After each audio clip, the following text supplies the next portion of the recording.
Today we have with us Ken. Ken is the Director of Innovation and Special Projects at Silverfin. He brings together innovation and commercial opportunities. Previously, he was the AI Director at Boltzmann, a company that he founded himself, that was then later acquired by Silverfin 2 years ago. Silverfin is a global post-accounting platform that has won the Deloitte Fast 50 Most Sustainable Growth Scale-Up, and that was also a finalist of Ernst & Young Scale-Up of the Year 2022. Let's welcome him today. This is Cloud 121. You're listening to Cloud 121, where we bring the cloud straight to you. Hi, and welcome everyone to the new episode of our podcast, Cloud 121. And we have here with us today, Ken Bastiaensen. Am I saying your name correctly? That's correct. Okay. Perfect. Welcome. Thanks. Thank you for making time out of your very busy Happy to be here. We have quite a lot of things to explore together. So before we dive deep, could you say a few words about you, who you are, and what you've been doing in your career? Yeah. So a few words about myself. So I'm currently Director of Innovation and Special Projects at Silverfin. Silverfin, we are a cloud platform for post-accounting, which means we allow workflows to be standardized, connect to a lot of bookkeeping data, make sure that gets all in one flow, structured and organized, not only for their end customers, but also by doing such things, we allow artificial intelligence and other analytics and insights to be done on top of that platform. So before that, I was a director of artificial intelligence at Silverfin that came over because a company I founded in 2017 called Boltzmann. We were acquired by Silverfin 2 years ago, and because we already had an accounting plugin on their platform for artificial intelligence. So then the whole team moved over to Silverfin and became the AI team at Silverfin. And at Boltzmann, we were doing all types of machine learning and AI for different industries, both large like banks and energy companies, chemicals, but as well smaller data companies, etc. And then before that, I was doing a lot of things in finance at university, etc. So that's been me recently. Awesome. And that kind of brings us into why you're here, right? So you've been working alongside Devoteam G Cloud for a while now, different spectrums of technology in general. Well, let's start with MLOps. Right. I believe you've done a POC with us. We will talk about that in a second. But maybe for our audience, I'm not sure if everyone knows what MLOps is. So could you give a brief explanation about that, please? Yeah, it's actually a quite recent term that became. So machine learning operations. So you used to have DevOps. Now you have machine learning operations, MLOps. So basically, it's a set of tools and processes that allow us to, or say AI engineers, data scientists, to focus on the AI and the models instead of focusing on making everything run. And that means to have everything on one place, to have everything reproducible, to make sure that the models that are trained are also exactly the ones that are being served and scaled up, etc. So further than what it is, also it's what it allows. It allows a sort of a peace of mind of maintenance and of fast deployment. It's about getting the models that you develop as quickly as possible to your customers, and also once they're there, to make sure that they run smooth, that they scale well, that they behave well, and also allow you that when they're running, that you can monitor them, retrain them, etc., also very fluently. An extra thing as well is that you have to link that also to the business sort of objectives, in the sense that often it's not about just creating a model, putting it to work. It's also like, once the business grows, you will have different markets, different regions, they will have different maybe requirements, different data sets, etc. So how do you, that added complexity, how do you handle that? And MLOps is one of those ways to make sure that you can focus again on the AI and the machine learning and the modeling part of the story, and much less time on the how do we make it all work and run, etc. And what we were doing before, or maybe we'll talk about that later. Yeah, I think we'll get into that in a later point. Sure. And so, why MLOps? Yeah. Right. Why did you want to put this into place for Silverfin? Yeah. So we of course when I started in 2017, it was we had Boltzmann. The MLOps was almost non-existent, or actually the sort of industry standards did not exist, but they did exist in things such as, let's say, websites, so where you have CI/CD and all these other ways of deploying, etc. So it's different from a machine learning and AI point of view, because you don't just have a code that you deploy or that you test and deploy and then sort of scale up. You also have the data. So you also have to not only say, this model is created with this code, it's also the same code, because you can have different data that is trained upon, will be a different model. But also the other way around, you can have the same data and then change the code. So your whole versioning control, the way you do that has to change. What's also often is that the way it scales is often also different, where, let's say, in typical websites, it's often incremental that it scales, while with machine learning, in cases, especially with natural language processing, you need a lot of memory usage, so it's much more bumpy how it scales. And then also, what's also different is that often you can test code, just pure code, quite well, and if it doesn't work, you write some extra test cases or something. While the machine learning or AI is more probabilistic, right? So you cannot foresee every possibility, and the outcome is also probabilistic. So you have to have a lot more monitoring. It might be that your model that worked well on the data, just because there's different data coming in, that it starts drifting, or it has biases, or it's no longer applicable, etc., or there's some other change. There's a lot of ways and reasons why you need to monitor your models, and that's also part of the MLOps. Is, as an industry, I would say, how did machine learning and AI got into what's the best way to do it? Because it's not a problem we had at Boltzmann or at Silverfin. It's all these companies which has teams of AI and data scientists. How do they tackle that problem? And so what we used to do, there were some things happening. So we had our own. We sort of rolled our own MLOps, which was a combination of DVC, data version control, ML flow, and then some few layers on top, which we have now with going to Vertex AI. It's just much more smoother, and it just allows for to experiment much easier with the whole pipeline already there. And especially also having the comfort to know that if you have some changes, you definitely know that every part of the pipeline is going to be retrained. You always have the latest version. You can easily scale that and deploy it. But also the other way around, if you do find that something is not going back, you can roll back also much easier, etc. You don't have to sort of manual think, okay, I want to deploy this model there, and have some of those manually create those endpoints. That's all been taken care of you. So there's a lot of elements there that just makes it a lot more easier. And what problem does MLOps solve for Silverfin? I think it's about on an almost like philosophical level. You want to decouple the training part, where you are investigating how we can move that thing, to the hosting part, the serving part.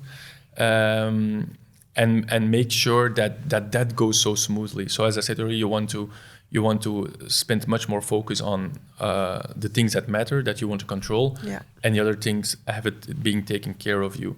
It does, like with Vertex AI, it makes it a lot easier to make new experiments, especially if you talk about hyperparameters you want to change, etc.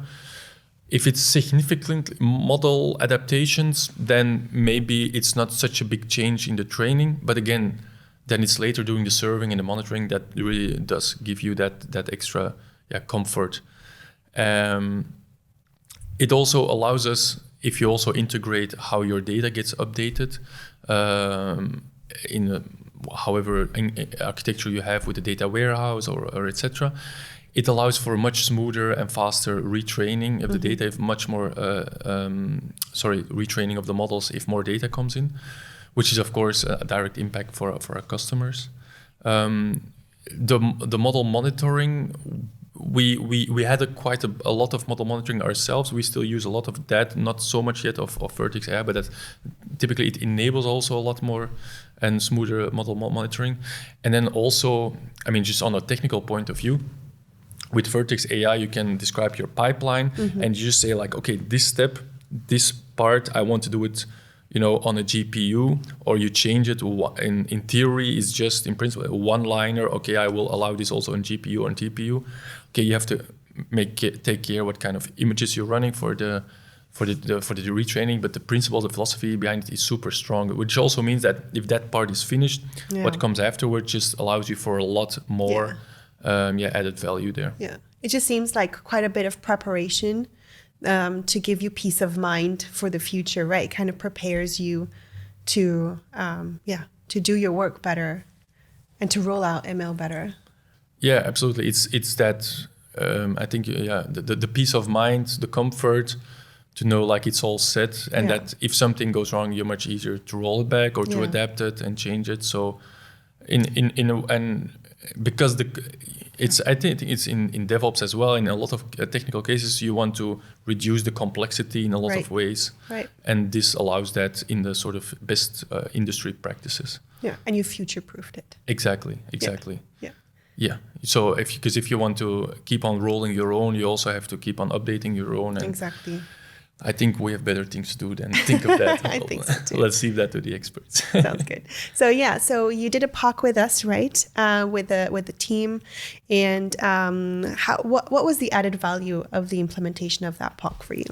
Yeah, I think the best added value of doing that implementation of the proof of concept is a couple of things.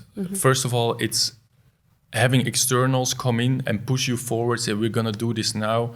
We're going to do it like that. We have a plan. Yeah. So already having that it's dedicated, that you've agreed on it. Right. This is where we're going. Yeah. And have externals push that. And Devoteam has done a great job in that. Secondly, it takes away some risks in the sense of we have looked at Vertex before. We have looked at the previous, I think it was called the AI platform. We've looked at previous solution with like Kubeflow, running our own instances, etc. Having a third party come in like Devoteam, was of course very close to Google, gives us also that comfort that, okay, not only will they make the proof of concept happen, but also give us enough comfort for going afterwards in the full implementation. So knowing that really that de-risking strategy of, and thirdly, it's also, it's also a bit of a risk because you have to trust on just the documentation otherwise, which is, if that's the only thing you've got going for it, it's sometimes a bit too little. But having Devoteam there as well that has that expertise to help you through it and say, no, this is how you typically do it. So for us, it has been a lot of learnings. And now we have that all that knowledge inside of our team. And I think that's quite important because you want to know, you want to transfer the knowledge of what you need to know and what you don't need to do in your team. And doing a proof of concept gives you that clarity of, okay, these are my team needs to know, these are the skills they need to learn, and we can take care of that in other ways. And how easy was it to take over from the POC, right? Because you were there for a certain amount of time, preparing your team, onboarding your team. How easy was it to kind of take on, pass the baton, baby, the way of saying? So from the start of the POC, you mean? Or from once the POC was over? Yeah, so once the POC was over, it did take, of course, some efforts to go from proof of concept to implementation. Yeah. I think what you have to do is you have to see what assumptions were made and sort of also what coding standards, because I think every company has their own sort of coding standards. For example, we have how do we put it in Terraform so it can scale up ourselves? But I think that's also part of the learnings. You have that proof of concept to know it can be done. It de-risks it. It shows you some avenues, and then you take that, and it's, as you say, you pass the baton, but you still have to run the last mile yourself to the finish line, which is also what you want. I don't think you want somebody to do, or maybe in some cases you do, depend on the organization, but it's not something that we would want at Silverfin, because we have that AI team and also an ops team. So we want to master those skills, and then having the first de-risking part, and then the second part to do it in our own way, adapt it to our own way, takes some effort, but has been also very valuable. Right. So we did the POC with you. You took over, right? You made it your own with your team. And what was the value of that implementation for Silverfin? So did it bring value? Absolutely, because Vertex AI is up and running, and so it's a success. We now have the internal knowledge to bring new models forward in Vertex AI much more quicker and smoother. It also allows us to experiment with some new model architectures and very quickly compare it to, for example, other architectures. We can also very easily integrate other services of Google, let's say the matching engine. We, I think very recently, a couple of weeks ago, did some experiments with that, where we tried out some of that NLP with the matching engines, etc. We can now very easily compare that. So the biggest advantage is really to have it allow us to bring wherever we want in our ML pipeline, our training pipeline, change it, have it run, and if needed, we can say, okay, this is good. We deploy it very quickly, smoothly, without issues. So definitely, it's a step forward. And what about return of investment? Because we kind of get that question quite often. What does the return of investment look like for Silverfin? So I think it's two parts. On the investment part, we have, of course, the proof of concept. Yeah. How you do that, and again, that's been very well managed by Devo team. Very clear upfront what is the scope and what are the deliverables, how we're going to work together, etc.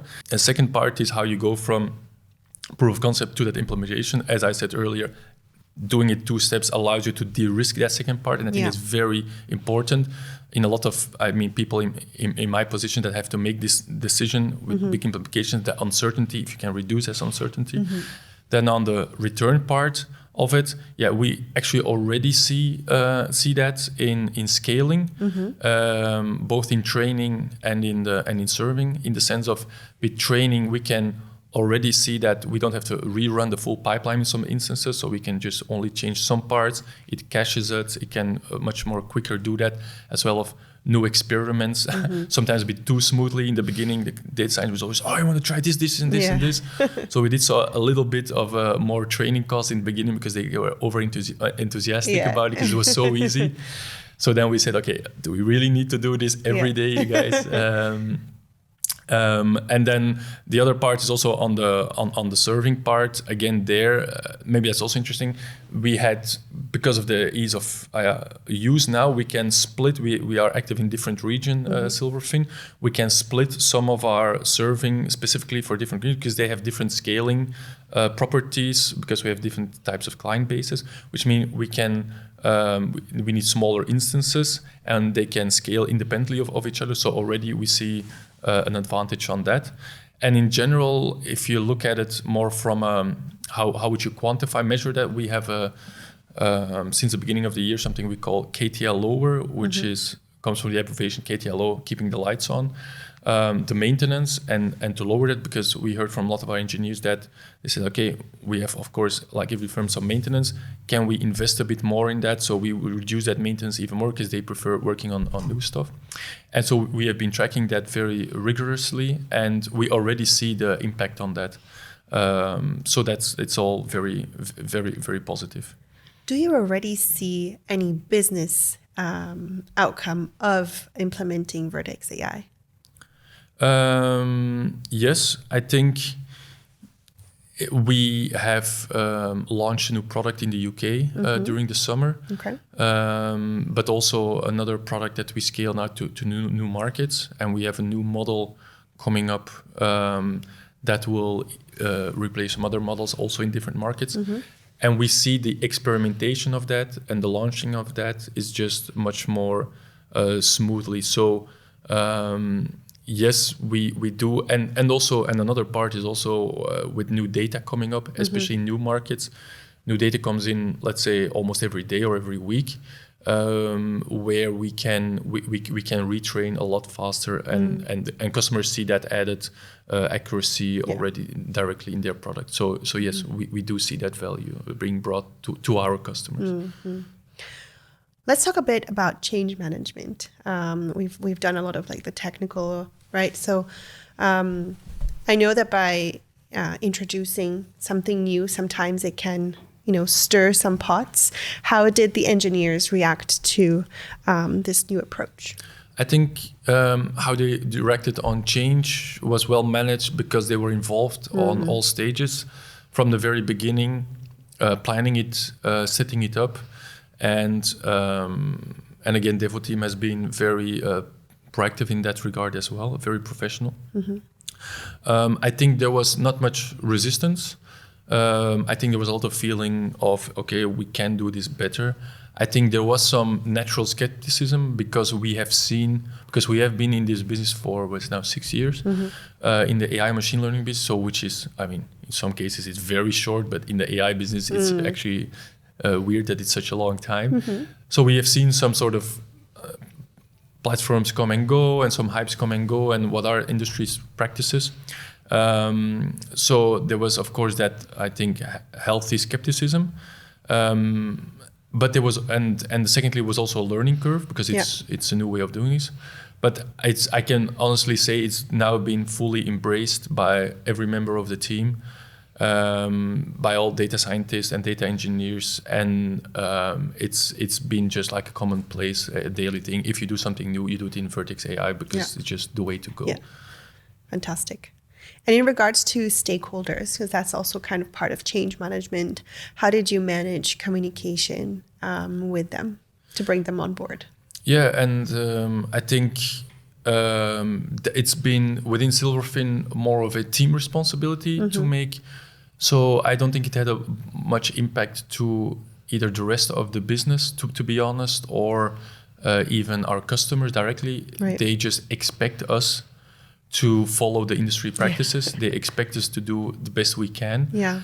And so it was almost our responsibility to go for a better approach and to make sure that we do these sort of things. So the communication has been from the AI team towards the rest quite professional, but it was the responsibility to get it done, and the AI team did it, and I think they did a great job. So it's fantastic. And also in the relationship with Devo team, the communication at different levels has been also on project management, the engineers themselves, or on the commercial aspect has been super fluent as well and very professional. I'm glad to hear. Anything else that you would like to maybe say, or a piece of advice that you would like to give in regards to MLOps?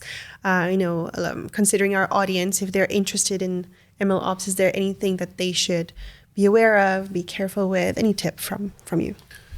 I think it's... Personally, I see it's a relief that we're at this stage where finally you have some industry best practice that is there and available and managed for you, and you can focus on the things that matter for your business, which is, in our case, accountancy and accountants. This is what we want to focus on, not on scaling up GPU instances or whatever. So it's great that we have that available now. And so I would say make use of it.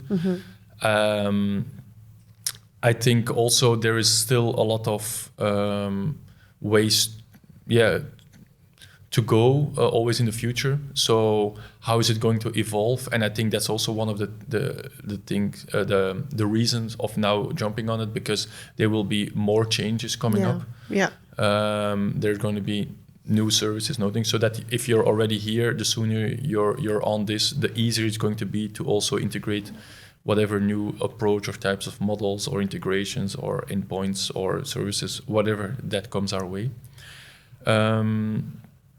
It's a powerful technology. We, as I said earlier, we are now working on a type of model that we're going to go live very soon, I think next 1 or 2 weeks.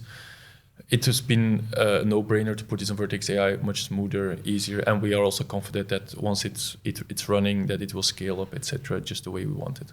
You future-proofed. That's a good question. I was going to say, of course, but it's going so fast now. It's the AI very and the fast. machine learning, who knows? I feel confident now because we've taken this step and we've always been ahead of the things. But it's such a great world to be in. The machine learning, the AI, it goes so fast. So let's see in a few years. If We're here to hold your hands. Let's just put it that way. Nice. That's nice to know. So what's next? What's next for Silverfin? What's next on your agenda?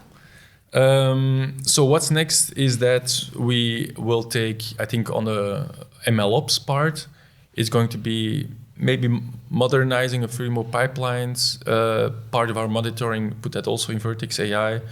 But as well, what we see as a great opportunity is, of course, the new wave of generative AI. Yeah. It's been absolutely revolutionary. If you've, and I've seen NLP move a lot because we've been serving our first natural language since 2018, 2019, I think. That's about when the Transformer paper came out. Mm-hmm. I remember having it on my desk. Are we going to do this now or not? And who would have foreseen at that time that is just by scaling up the number of parameters, you would create large language models that have more capabilities than you would think is possible. I think this famous, fantastic paper on immersion capabilities for large language models, and we do see that in practice. So I think generative AI is going to have a huge impact on a lot of sectors, and as well in our sector as well, in the accountancy sector, which is a sector where, and I think a lot of sectors might be in the same position, where because there is a big need of what accountants do, as well as the lack of less and less, so there's more people going on retirement than new people's coming in, so lack of skilled personnel. Yeah. There's a need to trust technology to assist and to make you more efficient. So being in that space with these new types of technology, the large language models, I think is going to be very revolutionary. Is going to be new. I still think accountants are going to be there. They're going to be their jobs, but it's going to be, I think it has an enormous amount of potential. Yeah, definitely a lot of impact on the business. Absolutely. And how has Google and Devo Team G Cloud inspired you on this journey in finding the right use cases? Yeah, it's great to be able to lean on Google for this type of things. I mentioned the Transformer paper earlier by accident, but it's true that came out of Google. So Google is the founding father. How do you say that? Has been, of course, the pioneer is exactly the right word, the pioneer to make this happen. And it's great to be able to work with them, have access to their technology. We see that now with their all the different types of generative AI. In our cases, we see two main applications. First of all, we have a platform that allows for workflows for accountants. We have to write that platform, or we write ourselves, third parties, or customers write that in our own sort of special language. So now we have the ability to fine-tune and train our own sort of language models that can write our own, it's called Silverfin Liquid, to write our own code, which is amazing. And then also for our customers, of course, because also our customers, when they work on the Silverfin platform, they sometimes have to fill in some things, they have to write some description, they have to write some notes to their annual accounts, etc. If we can already, based on what data there is, on the documents that there is, give suggestions on proposals there, that's just groundbreaking. So we see a lot of potential also to integrate that in our work. And again, we are not going to start our own machine learning large language models from scratch. Of course, we're going to be standing on the shoulders of giants, in this case Google, which has we have seen now since I think early this year has gone into the root, and I think it's fantastic to open up sort of the core models and say like, okay, we and in such a way that it's that which we don't have that confidence in, let's say, OpenAI. That at Google we know that our data is going to be used and siloed just for us, because our whole organization runs on Google Cloud. So we know it's going to be siloed in. So we have already Google as a processor of our data, knowing that we can add large language models and AI to the mix, keeping it all private and secure for ourselves. It's a big thing. It might sound something a lawyer would say, but for us it's a huge element to know that we can count on Google. And also Google, we know that they are the pioneer, as you said. They're the best. We know that whatever is going to be out there, we know we can count on Google to give that to us if we need that sort of technology. So it's a great adventure. It's been just a couple of months. We've seen a lot of very exciting things coming out already in our labs. So we have a Silverfin AI labs. Very cool stuff coming out every week. It's exciting times. It's hard to make a prediction, but it's going to be more and more. I think AI is going to be integrated in almost every product that you use, not only as a consumer but also professional in your professional life. So it's exciting times. What a time to be alive! Exactly. Who would have thought that? And it just keeps on going so fast. Exactly. It's great.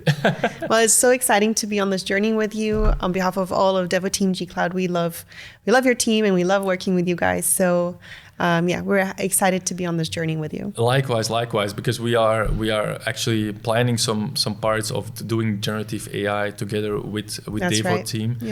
So also some of that things we're very much looking forward to it, and we know we can always count on Devo team to bring knowing we have a sort of a helpline there gives a lot of peace of mind, and of course the results of every collaboration that we do together. So.